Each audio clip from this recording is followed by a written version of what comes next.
Ranela Part 22. 2 bulan telah berlalu.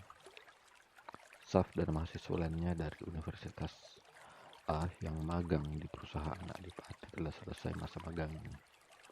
Kini para mahasiswa dan mahasiswi kembali ke kampus masing-masing dengan membawa ilmu praktek yang telah dipelajari di perusahaan. Selama magang, banyak sekali hal-hal yang tak dapat saat di bangku kuliah. Rane, wanita itu bangga bisa magang di perusahaan mertuanya. Bekerja dengan salah satu desainer idolanya saat ini. Rane sedang menyelesaikan laporan hasil dari magangnya. Tangannya terus mengetik di laptop. Rane mengejar deadline untuk mengumpulkan laporan besok pagi. Makanya kalau ada tugas atau laporan dikerjakan, jangan ditunda. Celoteh Saf. Tangannya mengulurkan secangkir muk ke arah Rane yang sedang serius mengetik. Berisik, mau dibantuin gak? Tanya Saf. Rane menoleh lalu memutar laptop ke arah Saf. Nih, bantuin deh. Capek gue ngetik. Sini aku bantuin. Kamu istirahat dulu saja. Nih aku buatin coklat panas. Saf menyodorkan muk. Rane menerima muk yang merupakan pasangan dengan muk Saf. Selama 2 bulan terakhir ini, mereka berdua sama-sama sibuk dengan kuliah dan magang masing-masing. Semenjak tragedi dengan Kevin, hubungan mereka berdua sudah ada perubahan sedikit. Mereka belum menyatakan perasaan masing-masing, namun perasaan itu terlihat dengan sendirinya. Walau Rane bersikap masih sama, pemarah, suka membantah, dan keras kepala. Sab sudah biasa menghadapi sikap Rane. Memang sulit mengubah sikap seorang, namun bukan berarti tidak bisa. Saf yakin ada masanya seorang Ranela bisa berubah menjadi lebih baik lagi. Walau Rani masih terlihat barbar, namun wanita yang sudah menjadi istrinya beberapa bulan ini masih mau diingatkan untuk ibadah, sholat, dan belajar mengaji. Rani melakukan dengan baik. Itu sudah membuat Saf cukup senang. Rani meminum coklat panas, menyeruputnya secara perlahan. Aroma coklat kesukaannya menyeruak ke hidung Rane yang tiba-tiba saja membuat perutnya mulai mendadak lapar dan terasa mual. Rane merasakan perutnya mual dan enak seketika saat cairan coklat itu sudah tertelan di tenggorokannya. Saf menoleh menatap Rane yang duduk di sofa tak jauh dari meja belajar. Kenapa lah? Coklat yang biasa kan, Saf? Iya, minuman coklat kesukaan kamu. Kenapa? Rasanya aneh. Aromanya juga bikin gak enak seperti biasanya. Masa sih? Punya aku sama saja. Terus lo bilang gue bohong gitu. Nih minum aja kalau gak percaya. Rane kesal memberikan muknya pada Saf. Saf meminum dari bekas bibir istrinya. Merasakan coklat panas yang katanya rasanya aneh. Enak kok. Ini coba lagi mungkin. Tadi karena masih panas. Saf menyerahkan muknya kembali tanpa ragu. Rane meminumnya kembali tanpa peduli itu bekas suminya. Rane terbatuk dan merasakan enak kembali. Saf menghampiri istrinya lalu langsung menepuk pelan pundak Rane. Ya sudah, gak usah diminum. Ini minum air putih saja. Saf menyodorkan air mineral botol dan menaruh muk di meja. Rane meneguk air putihnya hanya seteguk. Kamu lebih baik tidur saja, sepertinya kelelahan. Rane mengangguk dan berjalan ke arah ranjang yang diikuti Saf. Saf menyelimuti istrinya lalu mengecup kening Rane. Rane yang sudah merem mendadak melek dan bangun karena mencium tubuh suaminya yang secara tidak langsung. Saat Saf mencium keningnya, kali ini Rane tak bisa menahan. Dia menutup mulutnya dan langsung mendorong Saf. Saf bingung ada apa dengan istrinya. Huh, huh, uh. Suara muntahan terdengar begitu jelas. Saf menghampiri Rane yang muntah di wastafel.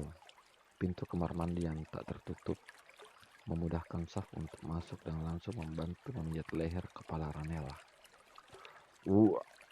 Hanya cairan bening yang keluar namun mampu membuat mata Rane berlinang. Perutnya benar-benar tak enak. Ia membasuh mulut dan wajahnya kemudian menatap cermin. Udah enakan lah, kamu kenapa? Gak biasanya muntah begini. Rane menggeleng. Ia juga tak tahu. Saf merangkul Rane untuk kembali ke ranjang.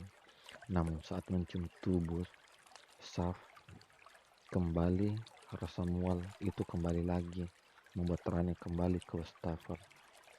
Lu bau Saf, gue enak, mending lo jauh-jauh deh. Aku udah mandi lo lah, tumben kamu begini. Lo mandi lagi deh Saf, kalau gak mandi jangan tidur sama gue.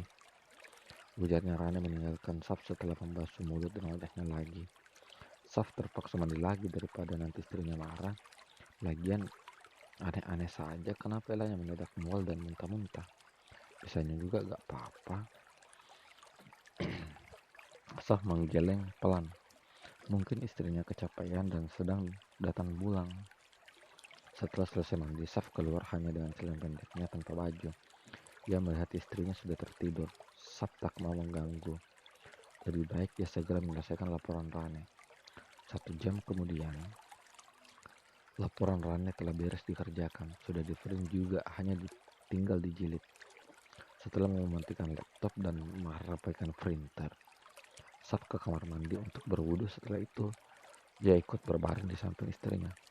Sebelum tidur, Saf menyempatkan menatap Rane yang tidur begitu pulas. Wajah cantiknya saat tidur sangat terlihat polos dan tenang. Saf mengecup kening Rane kembali. Ia senang mencium Rane saat tidur. Rane memang gadis yang unik. Walau barbar, Saf tetap menyukai istrinya. Entah menyukainya karena apa. Yang pasti Saf sudah jatuh hati pada pesona istrinya dari awal menikah. Setelah mengumpulkan laporannya, Rane menuju kelas bersama kedua temannya. Setelah 3 bulan magang dipisahkan, akhirnya mereka bertemu kembali dengan anak-anak di kelas. Dosen mengampu mata kuliah Passion Society yang sudah mudah menjelaskan. Semuanya memperhatikan karena dosen ini termasuk dalam dosen killer dalam mengajar. Tidak boleh ada yang mengganggu, bahkan izin ke toilet pun sulit. Rane yang duduk di belakang memperhatikan dosen perempuan tersebut. Perutnya tiba-tiba mendadak bergejolak, ingin muntah. Rane menutup mulutnya menahan untuk tidak muntah. Ia mengangkat tangan kanannya. Ibu Rizka melihat Rane mengernyitkan dahi. Iya Rane. Rane tidak bisa berbicara namun ia langsung berlari keluar kelas. Udah kayak orang bunting aja. Celetuk seorang membuat kegaduhan di kelas dan bisik-bisik mengenai Rane.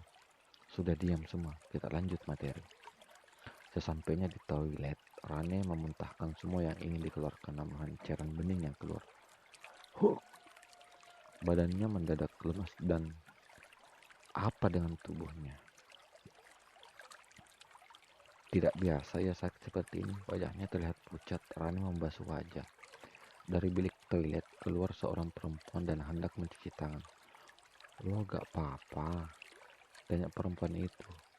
Karena dari tadi dia mendengar orang muntah-muntah. Rane menggeleng lalu ia langsung keluar kamar mandi untuk kembali ke kelas.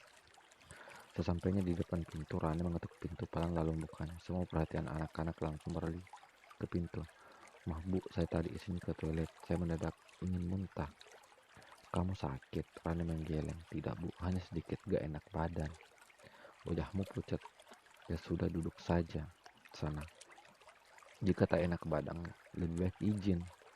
Rane mengangguk. Ia duduk kembali setelah mengucap terima kasih. Lu kayak orang bunting aja Rane. Jangan lupa pakai pengaman ya. Canda Siska temannya. Teman yang sedikit agak liar berbisik. Rane mendadak terdiam. Hamil, pengaman, mati. Dia baru ingat hal penting tersebut. Rane menggigit bibirnya. Selama ini ia berhubungan dengan Saf tak pernah pakai pengaman dan kontrasepsi. Karena ia baru ngeh sekarang, padahal sudah sering mereka berhubungan badan layaknya suami istri normal. Apa benar dirinya hamil? Rane menggeleng. Tak mungkin, tak mungkin. Ia belum siap hamil. Sap sialan. Dia benci loh kalau gue memang benar ini terjadi. Pesan itu terkirim begitu saja ke WhatsApp Sap. Tak lama sebuah pesan masuk, kembali ke Rane membacanya. Mulutnya bisa gak kalau gak mengumpat. Rane menjadi kepikiran. Pikirannya sudah melayang kemana saja. Ia baru sadar kalau ia belum haid selama 1 bulan terakhir ini. Dan selama itu juga ia selalu membiarkan Saf menyentuhnya. Rane harus memastikan semua. Ia yakin bukan hamil, mungkin sakit yang lainnya. Ia sakit. Rane mendadak panas dingin. Ia berharap, sangat berharap tidak hamil. Jika hamil, bagaimana dengan cita-citanya? Mata kuliah selesai, semua berhamburan keluar kelas. Rane berjalan lesuh bersama temannya. Rane, lo kok kelihatan gendutan ya? Rane melirik temannya, sinis. Lalu ia berlari begitu saja, meninggalkan teman-temannya. Bersambung. Jangan lupa like, komen, dan subscribe. Mohon maaf, belum ada teks demi keamanan channel kita. Terima kasih banyak sudah di sini. Assalamualaikum warahmatullahi wabarakatuh.